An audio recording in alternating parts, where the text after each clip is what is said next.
हो गया। हमने पीसी की सारी कहानी पढ़ी ली थी मेजर, सेल्फ इंडक्टेंस करके, सेल्फ इंडक्टेंस म्यूचुअल इंडक्शन, और इसके बाद हमारा ये चैप्टर खत्म हो जाता। तो इलेक्ट्रोमैग्नेटिक इंडक्शन वो फेनोमेना था जिसके अंदर जब भी हम करंट चेंज करते थे तो क्या होता था, क्या होता था, ईएमएफ इंड्यूस, है ना। मैग्नेटिक फील्ड चेंज करते थे, ईएमएफ इंड्यूस होता था।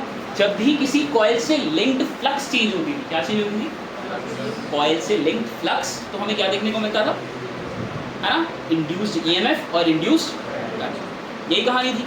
तो अब तुमसे कहा जा रहा है कि तुम्हारे पास एक कॉइल है,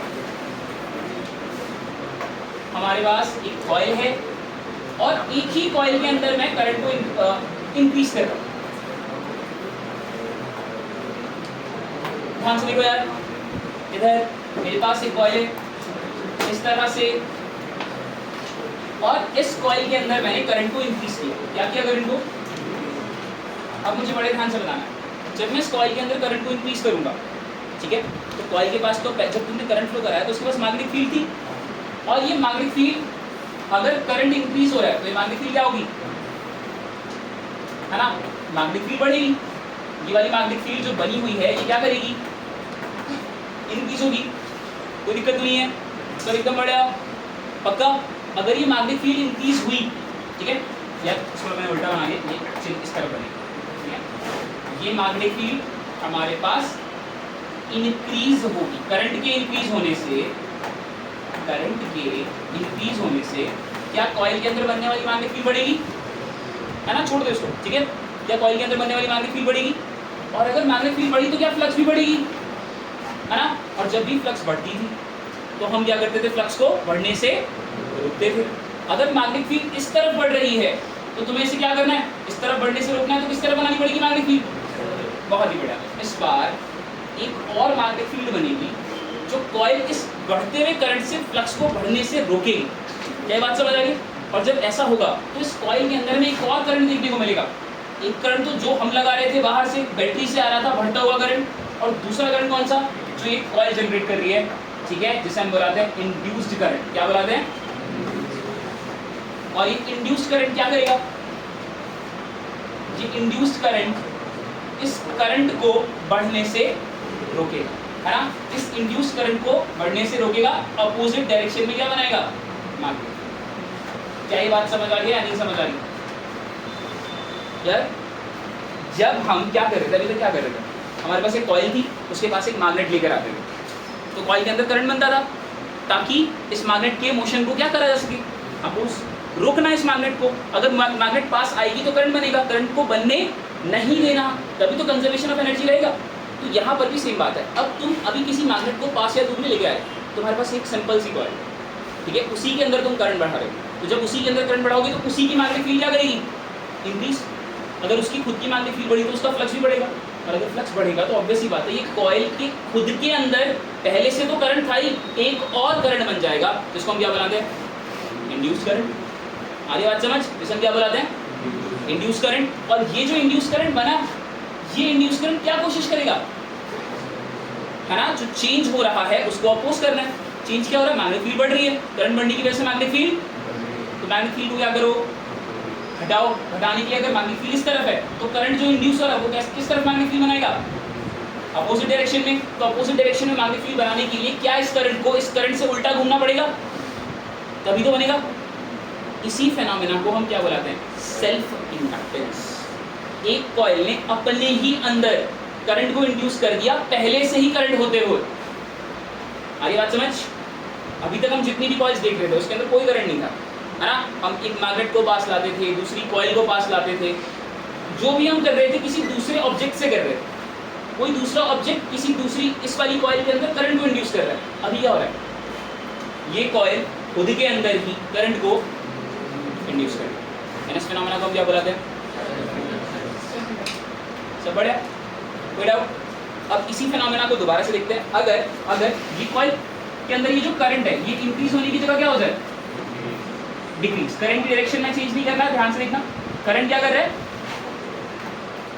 डिक्रीज कर रहा है। तो बताओ मुझे फिर से, करंट अगर डिक्रीज करेगा तो मैग्नेटिक फील्ड और फ्लक्स भी ऐसी होगा। तो इस कॉइल से मैग्नेटिक फील्ड ऐसी बन रही थी। अगर करंट घटेगा तो करंट के घटने से क्या मैग्नेटिक फील्ड की डायरेक्शन चेंज हो जाती है ना? करंट तो कॉइल में ऐसे ही फ्लो कर रहा है ना, करंट की डायरेक्शन तो नहीं चेंज हुई ना, तो मैग्नेटिक फील्ड की भी डायरेक्शन चेंज। तो मैग्नेटिक फील्ड एक्चुअली इसी तरफ जा रही है जो कॉइल बना रही है अपने करंट से, बट ये करंट क्या कर रहा है? डिक्रीज हो रहा है। तो ये जो मैग्नेटिक फील्ड है ये भी क्या करेगी? डिक्रीज होगी। जब ये मैग्नेटिक फील्ड डिक्रीज होगी तो फिर से फ्लक्स का चेंज होगा, और जब फ्लक्स का चेंज होता है तब क्या बनता है? इंड्यूस करंट, है ना? तो इंड्यूस्ड करंट किस डायरेक्शन में बनेगा बताओ? इस बार अपोजिट डायरेक्शन में बनेगा या सेम डायरेक्शन में बनेगा? क्योंकि इस बार हमें क्या करना है? मैग्नेटिक फील्ड को घटने से रोकना है। तो मैग्नेटिक फील्ड को अगर मुझे घटने से रोकना है तो क्या मुझे मैग्नेटिक फील्ड उसी डायरेक्शन में नहीं बनानी पड़ेगी जिस डायरेक्शन में ओरिजिनल थी? और क्या इस करंट को घटने से रोकने के लिए हम मैग्नेटिक फील्ड घटा रहे हैं, घट रही थी, इसको रोकने के लिए हम मैग्नेटिक फील्ड सपोर्ट कर रहे थे ना, है ना? मैग्नेटिक फील्ड सेम डायरेक्शन में बना रहे थे ताकि ये चेंज होके। चेंज किया करंट का घटना, करंट को घटने नहीं देना है तो ऑब्वियसली बात है सेम डायरेक्शन में क्या बनाना पड़ेगा? क्या बनाना पड़ेगा? Induce current. मतलब इस बार जो इंड्यूस्ड करंट की डायरेक्शन है वो ओरिजिनल डायरेक्शन के अकॉर्डिंग ही काम करेगी। या इसको उल्टा बनाना, ये एक्चुअली इस तरह, ठीक है? इस बार करंट उल्टा बन रहा है, इधर जा रहा है उल्टा। इसके अंदर हमारे पास सेम डायरेक्शन में इंड्यूस करंट आ रहा है।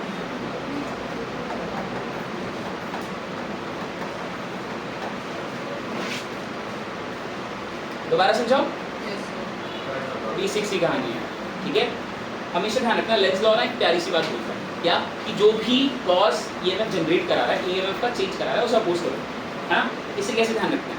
इसे तुम अपोज सपोर्ट सब भूल जाओ, बस इतनी बात ध्यान रखना, अगर मैग्नेटिक फील्ड बढ़े तो मैग्नेटिक फील्ड की उल्टी मैग्नेटिक फील्ड बनानी है। कैसे बनानी है? मैग्नेटिक फील्ड अगर इस तरफ बढ़ रही है तो क्या करना है? अपोजिट डायरेक्शन में बनाकर उसे कम करो। समझ आ रही है बात? बट अगर इसी जगह पर मैग्नेटिक फील्ड कम हो रही है, क्या हो रही है? तो हमेशा ध्यान रखना सेम डायरेक्शन में मैग्नेटिक फील्ड बनानी है। कैसे बनानी है? समझ आ रही है बात? दोबारा से इस कंसेप्ट को समझो, कुछ नहीं है। अगर मैग्नेटिक फील्ड बढ़ी तो क्या करो? मैग्नेटिक फील्ड को, ठीक है, अपोजिट डायरेक्शन में बनाओ, और अगर मैग्नेटिक फील्ड घटी तो मैग्नेटिक फील्ड को सेम डायरेक्शन में बनाओ। यही कंसेप्ट उठाकर यहाँ पर ला रहे हैं। देखो क्या इस कॉइल के अंदर मैं करंट बढ़ा रहा था, मैग्नेटिक फील्ड कैसी थी? इस तरफ बढ़ रही थी ना। जब बढ़ती है मैग्नेटिक फील्ड तो क्या करते हैं? घटाते हैं। किस तरफ बनानी पड़ेगी? उस तरफ। तो जब इस तरफ अपोजिट मैग्नेटिक फील्ड बन रही है तो करंट भी तो अपोजिट फ्लो करेगा कि नहीं करेगा? तो तुम्हारी कॉइल के अंदर अगर ऐसे करंट फ्लो कर रहा था तो यहाँ पर करंट कैसा फ्लो करेगा? इंड्यूस करंट, उल्टा। क्लियर? कोई दिक्कत? इसी तरह से इस वाले डायग्राम में आते हैं, यहाँ पर मैग्नेटिक फील्ड करंट क्या हो रहा था? घट रहा था। उसकी वजह से मैग्नेटिक फील्ड क्या कर रही है? जब मैग्नेटिक फील्ड घटती है तो उसे घटने नहीं देना, है ना? सेम डायरेक्शन में बनाना है, सेम डायरेक्शन में बनाना। जब मैग्नेटिक फील्ड दोनों ही सेम डायरेक्शन में तो करंट डायरेक्शन भी कैसे होने वाली है? सेम। इसके यहाँ पर करंट कैसी डायरेक्शन में? और ये जो करंट हम बना रहे हैं ये कौन सा करंट है? इंड्यूस्ड करंट, है ना? जो कॉइल पहले से करंट था जिसके पास, उसके पास एक और करंट आ जाता है जब उसके पास जो करंट था पहले उसकी वैल्यू बढ़ती या घटती है, और इस फिनोमेना को हम क्या बुलाते हैं? Self induction. कोई दिक्कत? सब एकदम बढ़िया, कोई डाउट तो नहीं है? ठीक है सब? ओके।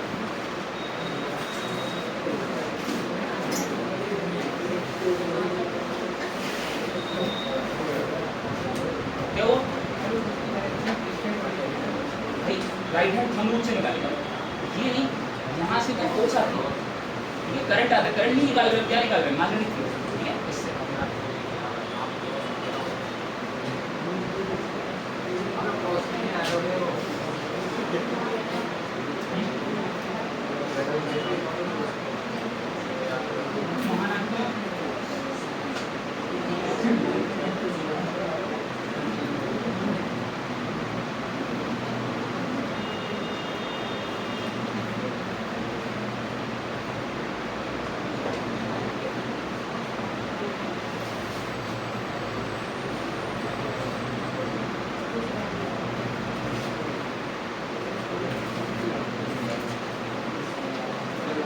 ये कहानी दोबारा समझाओ।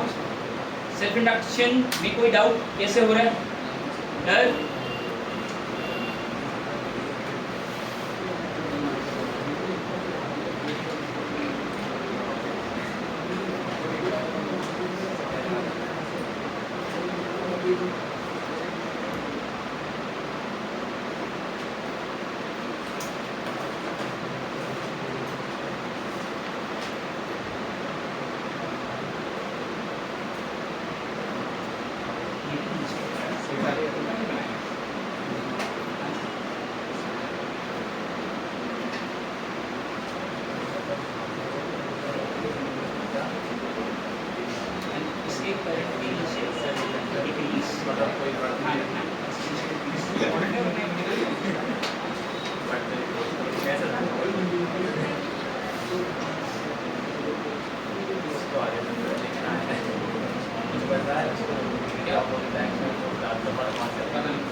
कोई डाउट? ये फिनोमेना अच्छी तरह समझ आ रहा है? सेल्फ इंडक्शन कोई दिक्कत नहीं, बहुत ही बढ़िया है।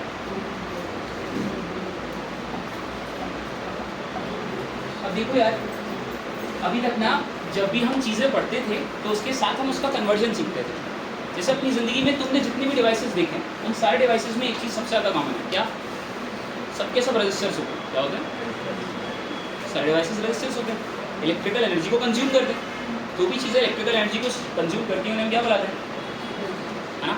इसी तरह से सारे डिवाइसेस कैपेसिटर भी होते हैं, क्योंकि सारे डिवाइसेस क्या करते हैं, इलेक्ट्रिसिटी को स्टोर भी करते हैं। इसीलिए डिवाइसेस के अंदर रेजिस्टर्स भी लगे होते हैं और कैपेसिटर्स भी लगे होते हैं। अब ध्यान रखना, अब तुम अपनी इलेक्ट्रॉनिक्स का सबसे इंपॉर्टेंट डिवाइस तीसरा पढ़ने वाले हैं, जिसको हम क्या बुलाते हैं, ये एक्चुअली क्या है, इसे हम बुलाते हैं इंडक्टर। क्या बुलाते हैं? इंडक्टर। ये है हमारे पास हमारा तीसरा डिवाइस। एल का मतलब है इंडक्टर। जैसे हमारे पास कैपेसिटर था, जैसे हमारे पास रेजिस्टर था, ऐसे हमारे पास क्या होता है, इंडक्टर। क्या करता था रेजिस्टेंस? क्या करता था? इलेक्ट्रिकल एनर्जी को हीट एनर्जी में कन्वर्ट करता था। क्या करता था? इलेक्ट्रिकल एनर्जी को हीट एनर्जी में कन्वर्ट करता था। कैपेसिटर क्या करता था? इलेक्ट्रिकल एनर्जी को इलेक्ट्रिक फील्ड्स की फॉर्म के अंदर स्टोर करता था, है ना? इलेक्ट्रिकल एनर्जी को इलेक्ट्रिकल फील्ड के फॉर्म में स्टोर करता था, मतलब इलेक्ट्रिक फील्ड्स के फॉर्म में एनर्जी को स्टोर करता था। और ये क्या है? इंडक्टर। इंडक्टर क्या करता है? इंडक्टर इलेक्ट्रिकल एनर्जी को मैग्नेटिक फील्ड्स के फॉर्म में क्या कर रहा है? स्टोर कर रहा है, मतलब मैग्नेटिक एनर्जी में कन्वर्ट कर रहा है। और ये कहानी समझ आ रही है? तीनों डिवाइसेस समझ आ रहे हैं? तो इसी तरह से जब रेजिस्टर आता था तो क्या बनता था किसी कॉइल के अंदर? रेजिस्टेंस, है ना? जब कैपेसिटर आता था तो क्या बनता था?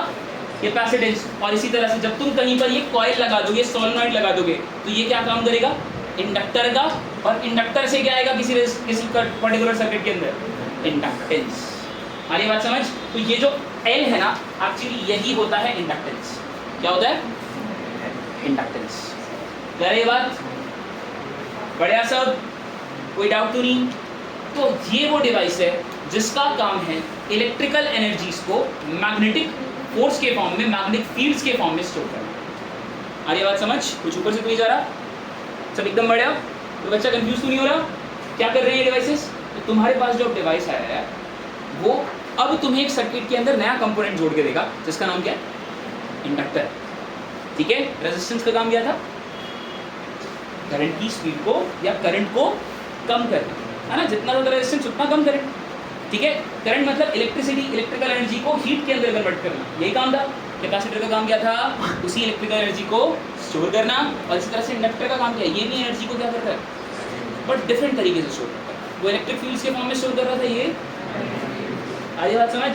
कोई दिक्कत तो नहीं? अभी तुम्हें ये लग रहा होगा कि कैपेसिटर का मुझे यूज समझ आ रहा है कि इलेक्ट्रिकल एनर्जी स्टोर करनी है, ये मैग्नेटिक एनर्जी स्टोर करके क्या कर रहा है? अगले चैप्टर 7th चैप्टर में तुम्हें इसका एक्चुअल यूज समझ। अभी इतनी बात ध्यान रखनी है, जैसे कैपेसिटर था वैसे ही तुम्हारे पास अब एक नया डिवाइस आ गया, क्या? इंडक्टर। एकदम ठीक सब? कोई डाउट? तो अभी इंडक्टेंस आता कैसे? बताओ मुझे, रेजिस्टेंस कैसे आता था? बोलो यार, रेजिस्टेंस कैसे आता था? अबे ओम्स लॉ से, किससे? सब भूल जाते हो। V is directly proportional to V is equal to, ऐसे आता था।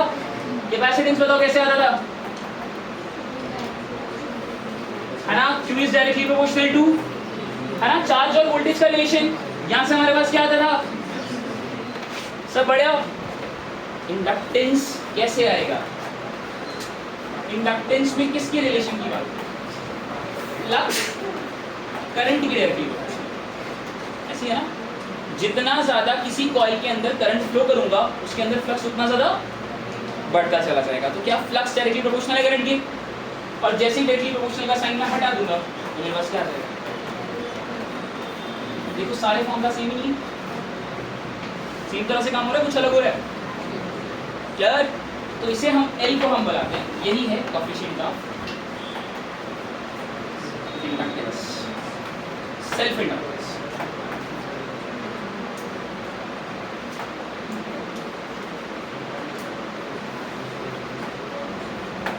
बताओ यार, बात समझ आ रही है? कुछ मुश्किल है क्या? दोबारा समझो, बताओ मुझे बड़े ध्यान से, ये जो इंडक्टेंस है क्या इसका फॉर्मूला फाई बाय आई होगा? तो ये एल क्या फाई पर डायरेक्टली प्रोपोर्शनल है? अरे भाई तुम सब भूल जाते हो, मैंने तुम्हें कितनी बार ये बात समझाई है, जिस फॉर्मूला का कांस्टेंट होता है उस फॉर्मूला पर डिपेंडेंट, ये कैपेसिटेंस चार्ज और वोल्टेज पर डिपेंडेंट होता था, ये रेजिस्टेंस वोल्टेज और करंट पर डिपेंडेंट होता था? नहीं ना, कैसे नहीं होता? एक बात बताओ, अगर मैंने फ्लक्स को डबल कर दिया, क्या कर दिया? करंट भी डबल नहीं हो जाएगा? डायरेक्टली प्रोपोर्शनल है। अगर मैंने फ्लक्स को डबल कर दिया तो करंट भी हुआ कुछ, तो इसका मतलब जिस फॉर्मूला का कांस्टेंट होता है उस फॉर्मूला पर डिपेंडेंट, इसका मतलब ये किस पे डिपेंड नहीं करता, ठीक है? Does not depends on flux and current. ये बात बहुत अच्छी तरह से ध्यान रखना। बढ़िया, किस पे डिपेंड करेगा बताओ? बोलो। बढ़िया। अरे यार ये इतना कंपैरिजन मैं यहाँ से कर रहा हूँ, तुम्हें ये पता नहीं क्या? तुम्हें पता है, तुम क्यों कंफ्यूज हो जाते हो? अरे रेजिस्टेंस किस पर डिपेंड करता था?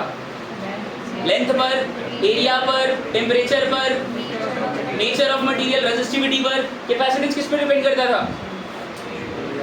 एरिया पर, डिस्टेंस बिटवीन द प्लेट्स पर, एप्सिलॉन नॉट परमिटिविटी पर। ऐसा ही था ना? सी इज डायरेक्टली, सी का formula A epsilon not by rho का फॉर्मूला आर ए बाय, आ रहा है? याद नहीं आ रहा ये सब है ना? रो का नहीं, मुझे आर का लिखना चाहिए। R is equal to rho L by, ठीक है? डरे बात तो देखो यार, वही पैटर्न ही तो फॉलो करना है। इन ऑब्वियस सी बात है, इंडक्टेंस किस पर डिपेंडेंट होने वाला है? एरिया पर, लेंथ पर, परमिटिविटी की जगह, क्योंकि ये इलेक्ट्रिकल एनर्जी स्टोर कर रहा था, ये क्या स्टोर कर रहा है? तो परमिटिविटी की जगह क्या आ जाएगा? परमिएबिलिटी, है ना? क्या आ जाएगा? तो ये डिपेंड करेगा किन बातों पर? एरिया पर, लेंथ पर, नंबर ऑफ टर्न्स कॉइल की बात हो रही है, ठीक है? परमिटिविटी, कोई दिक्कत? कैसे डिपेंड करेगा? क्या हमने ये पहली उसमें सीख लिया था? डिपेंडेंस के लिए डायरेक्ट करना पड़ता था, तो इसका भी क्या करना पड़ेगा? एक्सप्रेशन डायरेक्ट करना। कोई दिक्कत नहीं? बहुत ही बढ़िया। अब यहाँ से एक बहुत इंपॉर्टेंट ऑब्जेक्ट है जो तुम्हें ध्यान रखना है, एंड दैट इज, इसकी ऐसा यूनिट क्या होती है बताओ? बोलो भाई, बोलो क्या है? खराब फाई की ऐसा यूनिट क्या होती है? वेबर। करंट की एम्पियर, कितना आ गया? वेबर पर एम्पियर। इसे हम प्यार से बुलाते हैं यार हेनरी। क्या बुलाते हैं? याद है मैंने तुम्हें जब ये चैप्टर शुरू कराया था, मैंने तुम्हें बोला था कि एक साइंटिस्ट थे जिन्होंने माइकल फैराडे को एज अ लैब असिस्टेंट रखा था, जिनका नाम क्या था? Joseph Henry. आ रही है बात समझ? ठीक है? फैराडेज ने लॉ लिया, ठीक है, जहाँ से उन्होंने बताया कि इलेक्ट्रोमैग्नेटिक इंडक्शन काम कैसे करता है, और जोसेफ हेनरी ने उसे यूनिट दी, इसलिए इसकी यूनिट कितनी? ठीक है? कोई दिक्कत नहीं, भूलना नहीं है, ठीक है? सेल्फ इंडक्टेंस की यूनिट क्या होती है? हेनरी। किससे डिनोट करते हैं? Capital S. क्लियर? यहाँ तक कोई डाउट? समझ आ रहा है अच्छी तरह से? सेल्फ इंडक्टेंस कंपेयर कर पा रहे हो सबसे? फटाफट।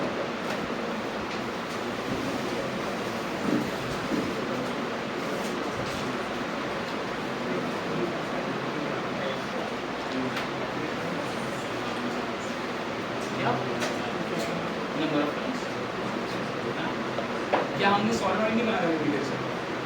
उसमें क्या होंगे?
ठीक चलिए ठीक है।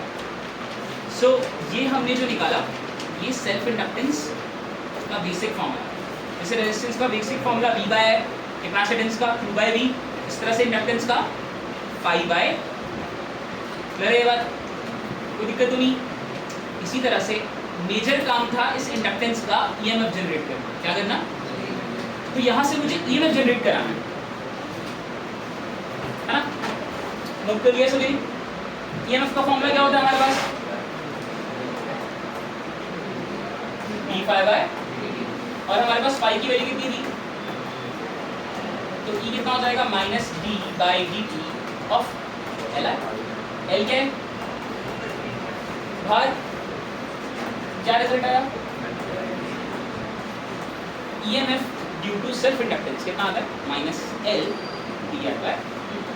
करंट तो चेंज हो रहा है, कोई दिक्कत तो नहीं है। तो यहाँ से EMF अगर हमें निकालना है तो ये फॉर्मूला। अच्छा मैं करंट पूछ लूँ, करंट क्या होता है? हाँ, E by R, voltage upon resistance, अभी तो देखा है ना। तो ओम्स लॉ तो लगा रहा हूँ, इस पूरे E को किससे डिवाइड कर दूंगा तो हमारे पास रिजल्ट कितना आ गया?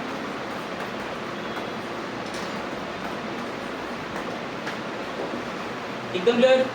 कुछ दिक्कत? कोई पावर पूछ दे भाई, इसी का स्क्वायर करके आर से मल्टीप्लाई कर देना, ठीक है?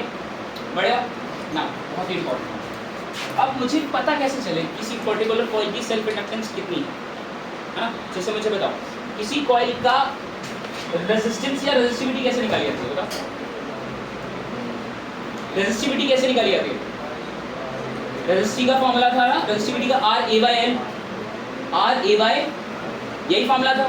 तो एक बात बताओ, हम एरिया ऑफ द जो वायर है उसको 1 मीटर क्यूब कर देते हैं, क्यूब ले लेते हैं कॉपर का, उसकी लेंथ 1 मीटर, एरिया 1 मीटर, तो रेजिस्टेंस किसके इक्वल आ जाएगा? रेजिस्टिविटी। सेम कहानी हम यहाँ करेंगे। यहाँ पर हम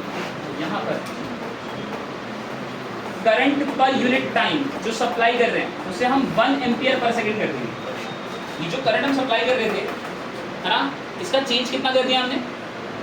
हर सेकंड में 1 एम्पियर पर करंट बढ़ा। तो यहाँ से एक बात बताओ, क्या EMF L के इक्वल आ गया?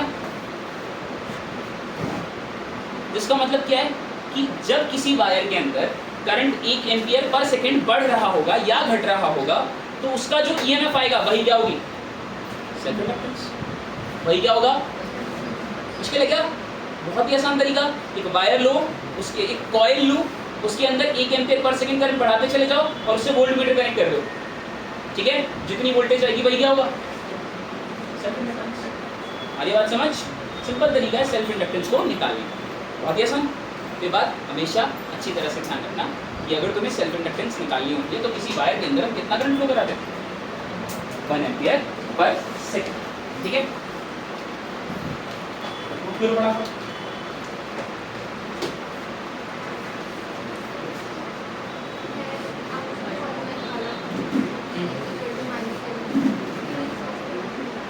ये E बाय आर है, Ohm's law, V = I R ना, I = V बाय आर। की जगह E लिखते हैं, E में E की वैल्यू ऊपर रखी थी, वही डाल दो। E की जगह पे तो ऊपर वाली वैल्यू डालिए, माइनस L दिया है। E की वैल्यू कितनी है ऊपर देख, अपने कितनी है, तो E की जगह रख दिया उसे। E की जगह पर ऊपर माइनस L दिया है dt रख दिया। E की जगह पे क्या रख दिया? अरे E दिख रहा है,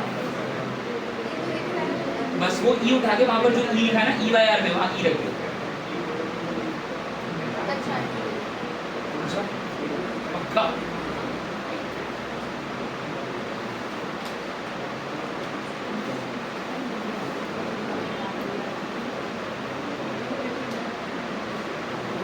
नोट कर लिया?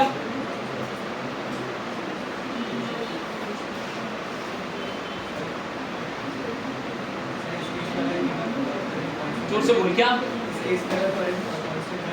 खत्म कहानी? इंडक्टेंस का कोई मतलब ही नहीं अगर चीजें flux link with the coil change नहीं।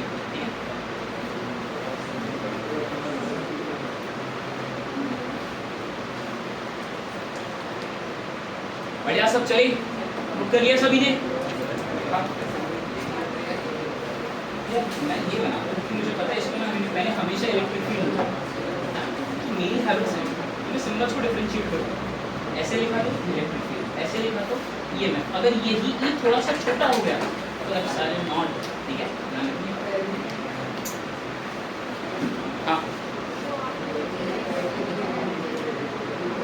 कुछ नहीं यार, किसी वायर के अंदर अगर मैं इतना करंट डाल तो यहाँ पर ही D I by D T की वैल्यू कितनी हो जाएगी? 1 हो गई, तो ई किसकी इक्वल आ गई? बढ़िया। चलो अब ये तो हमने क्या सीखा, सेल्फ इंडक्टेंस कहाँ से आता है, बट हमने कोई भी ऐसी चीज़ नहीं पढ़ी जहाँ पर हमें सेल्फ इंडक्टेंस की डिपेंडेंसी दिखे। ये तो सब फाई और आई का रिलेशन था, phi is directly proportional to I और उसी का कांस्टेंट हमारा सेल्फ इंडक्टेंस था, उससे हमने सारे फॉर्मूलाज बनाए। अब हम एक्चुअल सेल्फ इंडक्टेंस के कोएफिशिएंट का एक्सप्रेशन देखने वाले हैं। बना लो expression of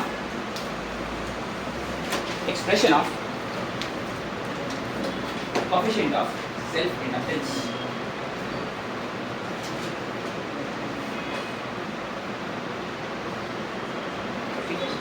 coefficient of self inductance.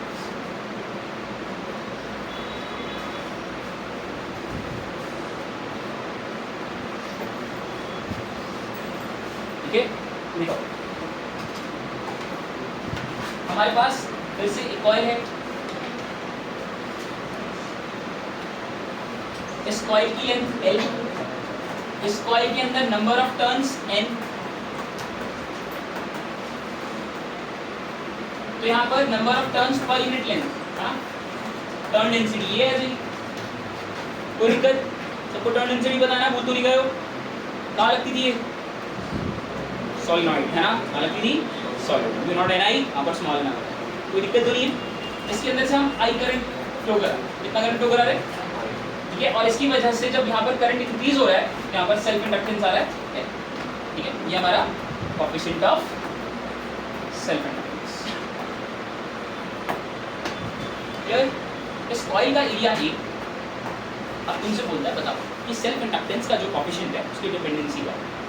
तो जब भी तुम्हें सेल्फ इंडक्टेंस की कहानी लिखनी होगी ना, या कोई क्वेश्चन भी करना होगा यार, तो ना कोशिश करना तुम स्टार्ट यहाँ से करो। Flux is directly proportional to current, है ना। जितना करंट बढ़ेगा उतनी फ्लक्स, और जैसे ही ये डायरेक्टली प्रोपोर्शनल का साइन हटाऊंगा तो मेरे पास क्या आएगा, और यहाँ से एल की वैल्यू कितनी आ गई? 5। यहाँ तक मैं ऐसा क्यों करवा रहा हूँ? क्योंकि जब मैं ये सेल्फ इंडक्टेंस से म्यूचुअल इंडक्टेंस पर जाऊँगा तो कहानी बदल जाएगी, एक्सप्रेशन यही दिखेगा तुम्हें। 5 की जगह एल आई की जगह एम आई हो जाएगा, ठीक है। बट जमीन आसमान का फर्क दोनों बातों में, इसलिए बहुत ही ज़्यादा ध्यान से, ठीक है। हर बार ऐसे ही शुरू करना है, कोई क्वेश्चन हो चाहे डेरिवेशन क्लियर। तो यहाँ से हमारे पास एल का फॉर्मूला आ गया 5/i। तो हमें चाहिए क्या? इंडक्टेंस निकालने के लिए हमें 5 चाहिए ना। अगर फ्लक्स मिल गई तो काम हो जाएगा। तो फ्लक्स का फॉर्मूला क्या था भाई? NBA cos थीटा, है ना। एक बात बताओ, एरिया वेक्टर इसके परपेंडिकुलर ही होता है, और मैग्नेटिक फील्ड भी इसके अंदर ऐसे ही बन रही है, तो थीटा कितना डिग्री? cos 0 कितना होता है? 1। तो हमारे पास जो फ्लक्स बचा वो कितना आया? कोई कंफ्यूजन तो नहीं? जब बढ़िया magnetic field due to a, ये बी क्या है? Magnetic field due to a solenoid. बहुत बढ़िया। तो magnetic field due to a solenoid कितनी होती है ना। और यहाँ पर ये जो स्मॉल n है ये क्या होता है ना, turn density, number of turns per unit length. तो ऑब्वियस सी बात है भाई, मुझे यहाँ पर क्या रखना पड़ेगा? बताओ कोई दुख? समझ आ रही है बात? तो देखो क्या ये वैल्यू उठाकर अगर मैं फ्लक्स में रख देता हूँ तो मेरे पास फ्लक्स की वैल्यू आ जाएगी n mu not n i by l into A. That will be, flux हमारे पास कितना आ गया? Mu not n square i a by l। Plus flux आ गया, कहाँ रखना है ना, सेल्फ इंडक्टेंस की कोएफिशिएंट में। l is equals to 5/i था, वैल्यू डालते हैं 5 की, mu not n square i by a by i से i कैंसिल। देखो हमारे पास सेल्फ इंडक्टेंस की कोएफिशिएंट की वैल्यू कितनी आ गई? अच्छा एक चीज़ मिस कर गए हम, बाय l, l भी था। तो ये कितना आ गया? Mu not n square a by. और फिर से वही बात हम बार बार देख पा रहे हैं कि जो भी ऐसी चीज़ें होती हैं, रेजिस्टेंस, कैपेसिटेंस, इंडक्टेंस, ये कभी भी इनके मेन कोर फॉर्मूलाज पर डिपेंडेंट करने की जगह शेप, साइज और मटेरियल पर डिपेंड करती है। कर रही है डिपेंडेंट या नहीं है? खुद ही देखो क्या एल डायरेक्टली प्रोपोर्शनल है नंबर ऑफ टर्न्स के स्क्वायर के, है ना। मतलब अगर मैंने एन को कितना कर दिया डबल, सब ट्रिपल कर दिया, तो एल कितना होगा? एल कितना होगा? 9 टाइम्स। कितना टाइम्स स्क्वायर है भाई साहब? ठीक है, ध्यान से। ठीक है, अगर मैंने एन को ट्रिपल करा तो एल कितना होगा? 9 टाइम्स। स्क्वायर से डायरेक्टली प्रोपोर्शनल है, कोई दिक्कत तो नहीं। 4 गुना किया तो ठीक है। इसी तरह से एल के साथ एरिया कैसे है? डायरेक्टली प्रोपोर्शनल, है ना। एरिया बढ़ाऊंगा एल बढ़ जाएगा। इसी तरह से लेंथ के साथ इनवर्सली प्रोपोर्शनल। ठीक है, कोई डाउट तो नहीं। अब बात आई परमिटिविटी। ठीक है, परमिटिविटी को बड़े ध्यान से देखिए। ठीक है, परमिटिविटी के साथ ना डायरेक्टली इनवर्सली नहीं लिखते हैं हम लोग, क्योंकि ये मटेरियल की प्रॉपर्टी और वेरी डायरेक्टली और इनवर्सली की तरह नहीं करती। ऐसा नहीं होता कि परमिटिविटी मटेरियल की बढ़ती चली जाएगी, ऐसा नहीं होता। हमें पता है हम ज़्यादा से ज़्यादा क्या कर सकते हैं। ये जो हमारे पास कॉइल थी, इस कॉइल को हम एक, अभी हमने ये जो कॉइल रखी हुई थी कहाँ रखी हुई थी? स्पेस में। कहाँ रखी थी? इसीलिए ही तो म्यू नॉट आ रहा था, परमिएबिलिटी ऑफ फ्री स्पेस। याद है ना सभी को? बट अगर इस कॉइल को मैं एक सॉफ्ट आयरन कोर पर लपेट दूं, किसके ऊपर लपेट रहा हूं? सॉफ्ट आयरन कोर पर। ठीक है, क्लियर? तो अब इस सॉफ्ट आयरन कोर की परमिएबिलिटी कितनी हो जाएगी? UN। तो यही जो फॉर्मूला था हमारे पास, यही फॉर्मूला क्या बन जाएगा? म्यू नॉट की जगह n² K बाय, डाउट नहीं है? सब ठीक। अगर मुझे म्यू एम इस पर्टिकुलर कोर की, जो इसके अंदर ये कोर लगाया हुआ है, इसकी परमिएबिलिटी गिवन है, बहुत अच्छी बात है। बट अगर नहीं गिवन, उसकी जगह रिलेटिव परमिएबिलिटी गिवन है। क्या गिवन है? क्या होता है? Permeability of medium upon free space. तो यहाँ से हमारे पास म्यू नॉट या म्यू एम की वैल्यू कितनी आ जाएगी? Mu R into mu naught, यही आएगी वैल्यू। कोई दिक्कत तो नहीं। इसको उठाकर हम यहाँ प्लेस कर देंगे। तो यहाँ पर अगर हमारे पास मीडियम स्पेस की जगह कोई और हो जाता है, तो ये हमारे पास फॉर्मूला। कोई दुखी तो नहीं हो रहा क्या कर रहा हूँ मैं? दोबारा बताऊं?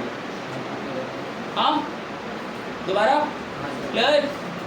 देख, एक सिंपल सी बात बता, यहाँ पर अभी तक खाली जगह थी, इसलिए आंसर में क्या लगा रहे थे?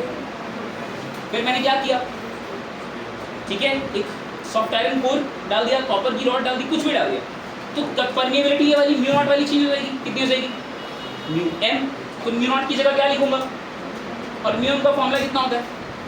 Mu R into mu naught. Mu R किसके इक्वल होता है? Mu M by mu naught. ये म्यू नॉट इधर चला जाएगा, तो म्यू एम की वैल्यू कितनी हो जाएगी? Mu R by. सब बढ़िया, दुख तो नहीं?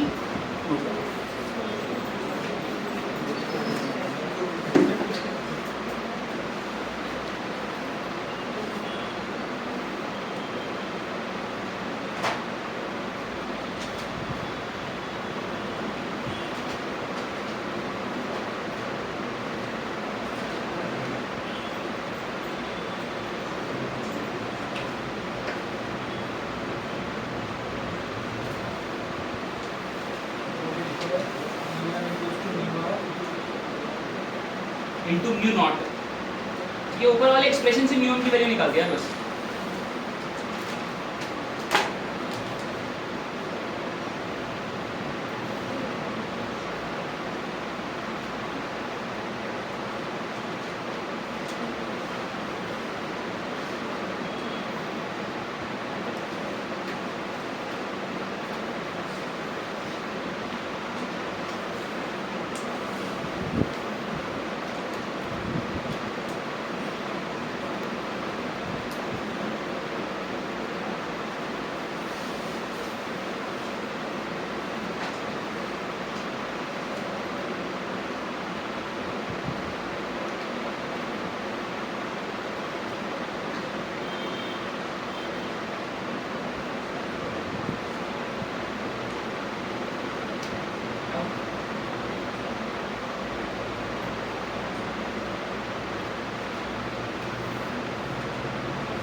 होता है number of turns per unit length. बड़े वाला एन छोटे वाला एन एक बार नहीं है।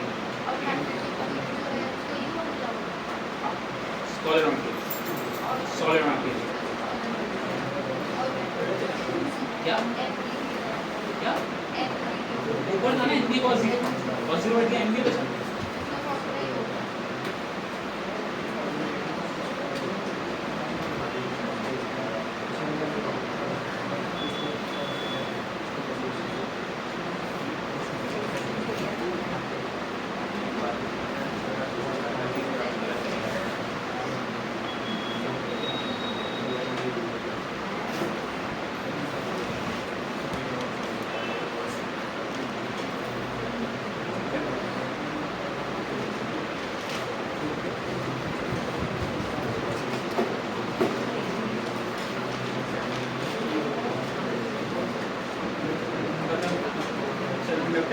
बढ़िया म्यूचुअल पढ़ते हैं एक क्लास में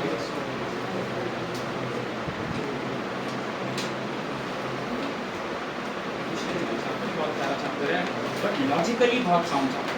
तो मैं लॉजिक नहीं समझ आएंगे चैप्टर को डुबा देगा।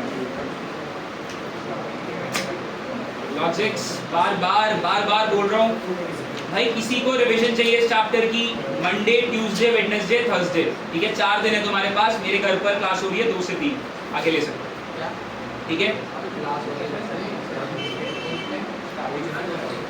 स्टार्टिंग से और ठीक है। मंडे ट्यूसडे वेडनेसडे थर्सडे 4 ही दिन है, ध्यान रखना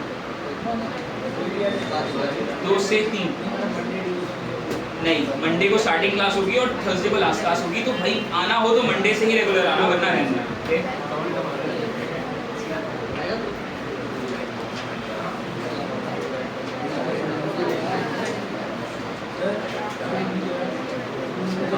आपके चल 3 से 4 कर ले और खुश। 3 से 4 हो जाएगा, 3 से 4 हो जाएगा।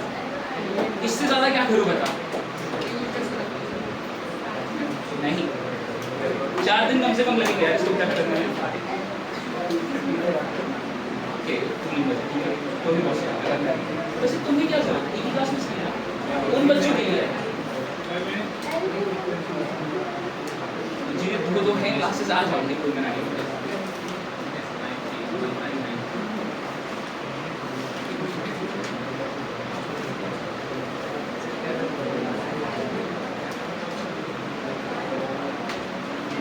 कर लिया, बनाओ टॉपिक म्यूचुअल इंडक्शन, ठीक है। ये था हमारे पास सेल्फ इंडक्शन। अब हम क्या देखने वाले हैं? म्यूचुअल इंडक्शन, ठीक है। देखो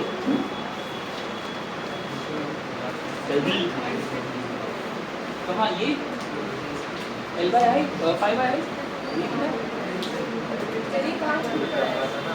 कहाँ ये 5 निकाला था ना, यहाँ पुट करने के लिए उसमें आप पुट कर दिया।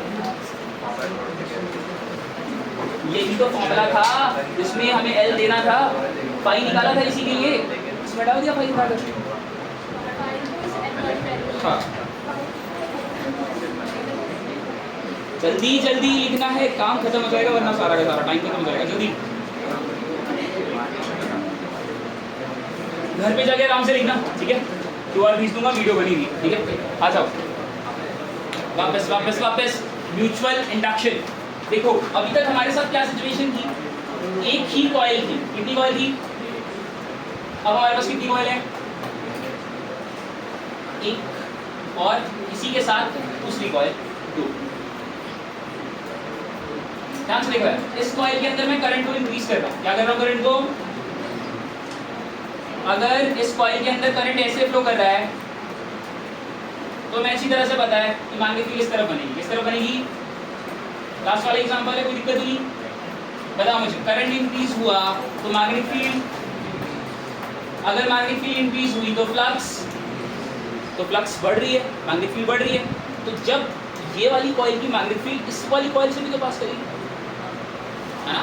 ये कॉइल्स ऐसे रखी हुई है ना साथ में, तो इससे बनने वाली मैग्नेटिक फील्ड इस वाले कॉइल से भी पास करेगी। तो इस वाले कॉइल में भी मैग्नेटिक फील्ड क्या कर रही है?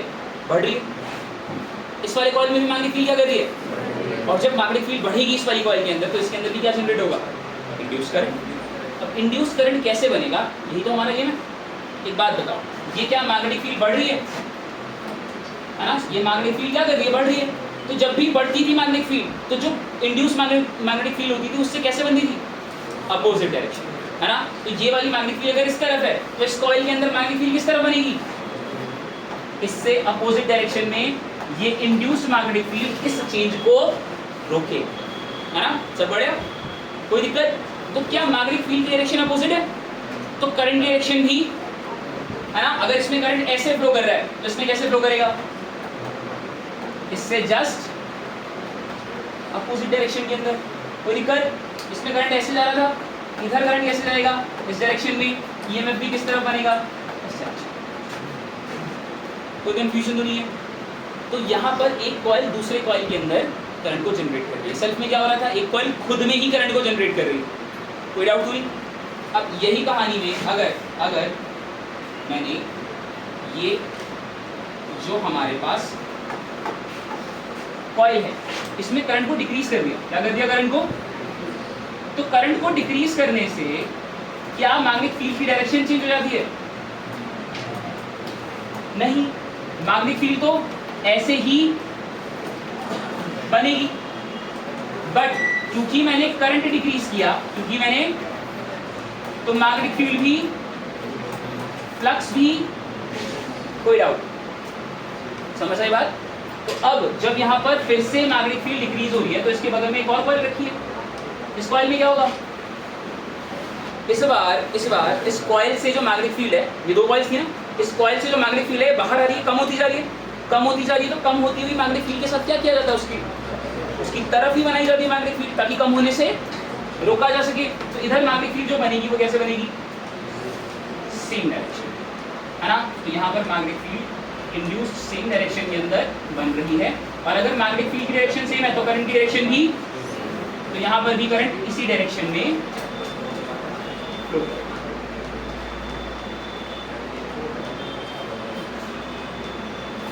ईएमएफ भी सेम डायरेक्शन में। कोई दिक्कत तो नहीं? इस फेनोमेना को हम क्या बुलाते हैं? Mutual induce. नोट करो।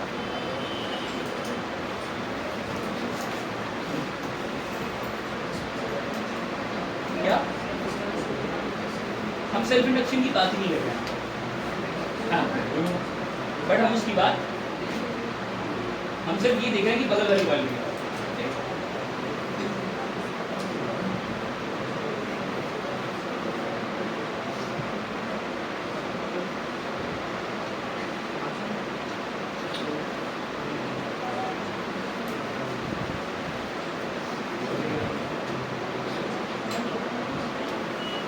क्या क्या चश्मा मैटर।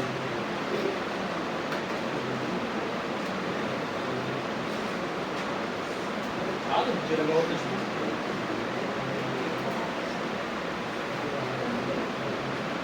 और खोल लिया हमने, देखना बंद हो जाएगा, बंद लगेगा।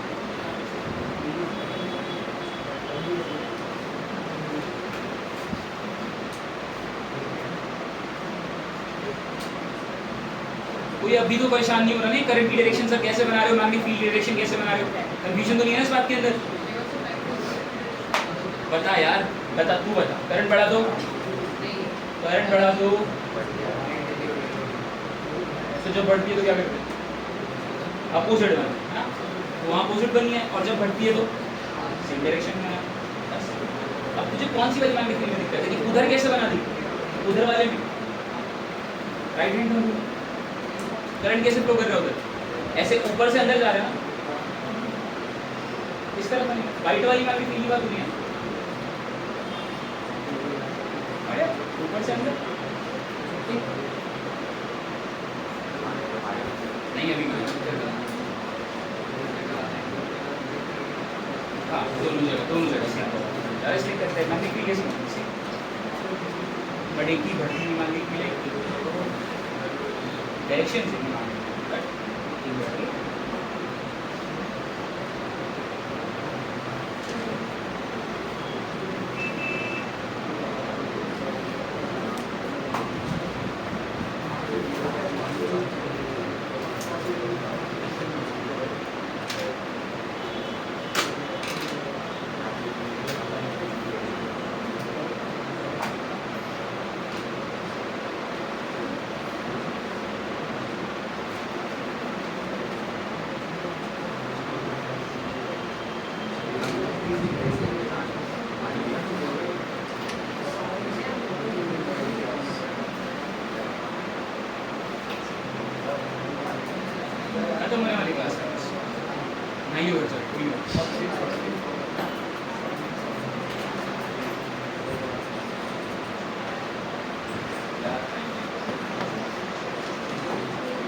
देखा हो गया।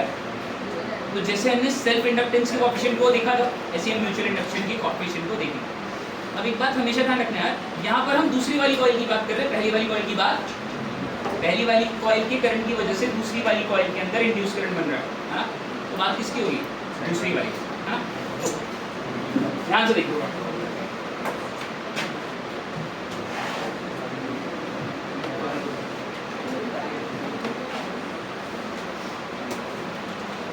ये हमारे पास दो कॉइल्स हैं। इस वाली कॉइल के अंदर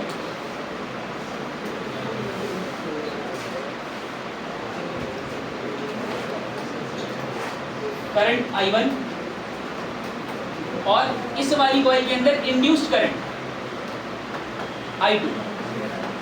ऐसे ही इस वाली कॉइल की मैग्नेटिक फील्ड V1, इस वाली कॉइल की मैग्नेटिक फील्ड, इस वाली कॉइल का फ्लक्स Φ1, इस वाली कॉइल का फ्लक्स, इस वाली कॉइल के नंबर ऑफ टर्न्स N1 और इस वाली कॉइल के, सब बढ़िया। अब मुझे बड़े ध्यान से बताना, तुम्हें पता है कि यहाँ भी सेम बात हो रही है, flux is directly proportional to current. इस कॉइल में जितना करंट बढ़ाऊंगा उतना ही तो फ्लक्स चेंज होगा। बट बड़े ध्यान से देखो, दोनों ही एक्सप्रेशन सेम तरह से दिखते हैं, बट बहुत जबरदस्त डिफरेंस है इस बात का। यहाँ पर ये जो फ्लक्स है, किस कॉइल की बात हो रही है? कौन से कॉइल की फ्लक्स की बात हो रही है? सेकंड वाले कॉइल के, मतलब Φ2। और ये इस वाली कॉइल का फ्लक्स किसकी वजह से चेंज हो रहा है? पहले वाले कॉइल के करंट के बढ़ने से। तो ये Φ2 किसके लिए प्रोपोर्शनल है? ये समझ आया नहीं है? दोबारा से, है ना। ये जो फ्लक्स थी Φ2, ये किस कॉइल की थी? इस कॉइल में फ्लक्स इंड्यूस कर रहा है ना। तो Φ2 किसकी वजह से इंड्यूस हो रही है? पहली वाली कॉइल की वजह से। तो पहली वाली कॉइल के करंट की वजह से ही तो यहाँ हो रहा है। ये जो Φ2 है, ये डायरेक्टली प्रोपोर्शनल किसकी होगी? I2 की थोड़ी होगी, ये तो इंड्यूस्ड करंट था। दिक्कत तो नहीं, सब बढ़िया। तो यहाँ से हमारे पास ये ना I2 लिखो ही मत, बस ये बात अच्छी तरह से ध्यान रखना। यहाँ पर करंट इंड्यूस होता है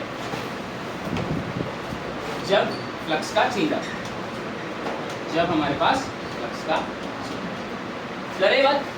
तो अब मुझे बताओ, Φ2 is directly proportional to I1। जैसे ही मैं डायरेक्टली प्रोपोर्शनल का साइन हटाऊंगा, मेरे पास क्या आएगा? Coefficient of mutual induction. क्या आने वाला है? Coefficient of mutual induction. हमारे पास ये MS coefficient of mutual induction, ठीक है। तो यहाँ से M की वैल्यू कितनी आ गई? Φ2 बाय I1। इस तरह तुम्हें बोल रहा हूँ, हर क्वेश्चन के अंदर यहीं से शुरू करो, ताकि तुम्हें ध्यान रहे कि अगर म्यूचुअल है तो 2 और 1 आने वाला है, और अगर सेल्फ है तो सेम ही बात होने वाला है, कोई दिक्कत तो नहीं। अब ये जो कोएफिशिएंट ऑफ म्यूचुअल इंडक्शन है, क्या ये Φ और I पर डिपेंड करेगा? नहीं करेगा। L भी नहीं करता, ये भी नहीं करता, उसी फॉर्मूला के कॉन्स्टेंट्स हैं। इसी तरह से ये फॉर्मूला के कॉन्स्टेंट्स हैं। इसका मतलब यहाँ से भी हमारे पास EMF निकलेगा। EMF का फॉर्मूला माइनस V5 है। यहाँ पर फाई की वैल्यू कितनी निकाली हमने? MI1, है ना। तो यहाँ से हमारे पास EMF ऑफ सेकेंड कॉइल, ध्यान रखना कौन सी कॉइल का EMF है, कितना आ जाएगा? माइनस MDI1 बाय dt, भूलना नहीं है, ठीक है। अब इसी तरह से सेकेंड कॉइल का करंट कितना आ जाएगा? Current is E by R, ठीक है। रेजिस्टेंस ऑफ सेकेंड कॉइल डाल दो यहाँ पर, कितना आ जाएगा? Minus MR2 DI1 by dt। तो बच्चा कंफ्यूज तो नहीं हो रहा? क्या समझा रहा हूँ मैं? ये समझ आ रहा है ना? I1 यहाँ पर क्यों है, E2 यहाँ पर क्यों है? ये EMF, ये करंट किसकी बात हो रही है? इस जिसके अंदर EMF इंड्यूस किया गया, उस वाले कॉइल। कोई दुख तो नहीं है? कहाँ पर? कौन सा वाला? ये वाला या ये वाला? ये इंड्यूस करंट है। अर्श ध्यान रखना है, ये इंड्यूस करंट नहीं है कहीं से कहीं तक भी। ये वो करंट है जिसकी वजह से फ्लक्स चेंज हो रही है। ये वाला करंट है। ये करंट बढ़ा तो फ्लक्स चेंज हुई। ये इंड्यूस करंट है क्या? इंड्यूस तो यहाँ पर है ना। नहीं आ रही है अभी भी समझ? ध्यान से दोबारा समझाऊंगी कहानी, सिर्फ यहीं फंसोगे, ध्यान रखना। तुम्हें यही नहीं समझ आएगा I1 कहाँ पर है, I2 कहाँ पर है। दोबारा समझो, इधर देखो। सेकेंड कॉइल की फ्लक्स थी, किसकी वजह से चेंज हो रही थी? फर्स्ट कॉइल के करंट की वजह से। ये इंड्यूस करंट है क्या? ये तो बढ़ता हुआ करंट है जिसकी वजह से फ्लक्स चेंज होती है। तो I1 के बढ़ने से इस कॉइल की फ्लक्स में चेंज आया। डायरेक्टली प्रोपोर्शनल, जितना करंट बढ़ेगा उतनी फ्लक्स चेंज होगी। सब बढ़ेगा। डायरेक्टली प्रोपोर्शनल का साइन हटाया, म्यूचुअल इंडक्शन का कोएफिशिएंट आ गया, phi2 = mi1। बढ़िया। यहाँ से m की वैल्यू कितनी आ गई? phi2/i1। और phi की वैल्यू कितनी आ गई? mi1। तो यहाँ पर हमें E2 चाहिए। इस वाली कॉइल के अंदर कितना EMF जनरेट हुआ? E2। क्या फॉर्मूला? -d∅/dt। पाई की वैल्यू कितनी? mi1। m आएगा बाहर, कितना आएगा? di1/dt। कोई दिक्कत तो नहीं है, सब बढ़िया। अब ये जो E2 था ये तो सेकंड कॉइल का था, तो यहाँ से करंट भी तो सेकंड कॉइल का ही निकलेगा, इसलिए E2/R2। समझ आ रहा है? डाल दिया आंसर। कोई दिक्कत, कोई दुख? ठीक है। अरे वोल्टेज अपॉन रेजिस्टेंस है ना, = IR, और कुछ थोड़ी है। जल्दी नोट करो।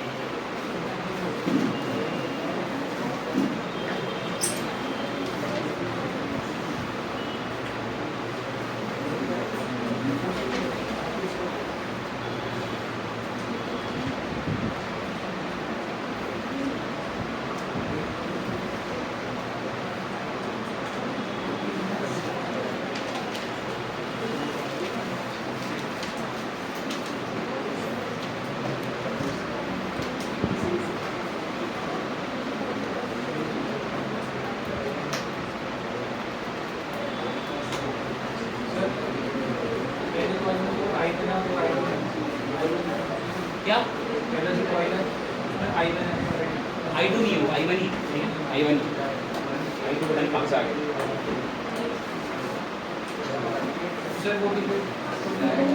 क्या? अबे यार तुम्हें यही नहीं समझ आ रहा, ये वाला करंट है I2 दूसरे कॉइल का, तो उसको इंड्यूस नहीं लिख सकते क्योंकि हमारे पास क्या चक्कर है, हमने इन सब के अंदर N1 N2 लिखा है ना। इंड्यूस डाल दूंगा, कहानी और खराब हो जाएगी। ठीक है, ध्यान से याद रखो। दुख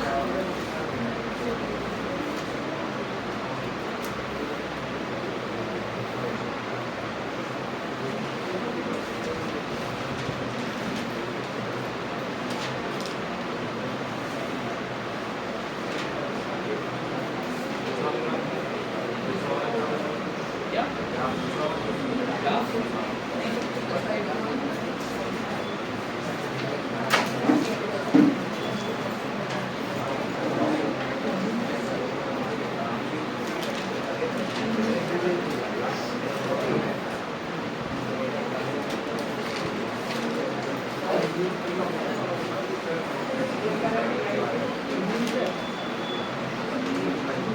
जो भी E2 I2 ये सब क्या है?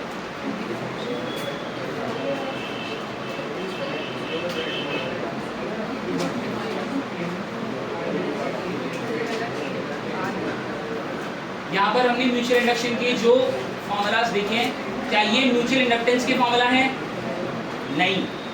ये क्या है?